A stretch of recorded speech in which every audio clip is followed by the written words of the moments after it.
শাশুড়ি মা যখন থাকেন সকাল সকাল বেশ পুজো হয়ে গেলে আলাদাই একটা কাজে কর্মে এনার্জি আসে।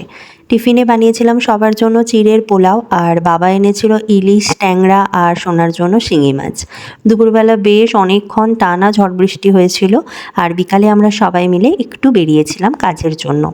কলকাতায় বৃষ্টি হলেই যে অসুবিধা হয় সেটা হচ্ছে জল জমা, কিন্তু আমরা এই মুহূর্তে যে জায়গায় থাকি জল জমার ব্যাপারটা কিন্তু একদমই নেই। কিন্তু আমরা যে জায়গায় গিয়েছিলাম এক হাঁটু অবধি জল, মানে পুরোই ডুবে গিয়েছিল।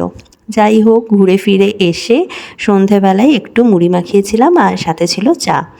রাতের খাবারের সোনার জন্য তো রুটি বানিয়েছিলাম, আর এদিকে ছিল ঘুগনি লুচি, যে কম্বিনেশানটা আমার ভীষণ ভালো লাগে আর আমার বেশ ফেভারিট আইটেম লুচি ঘুগনি।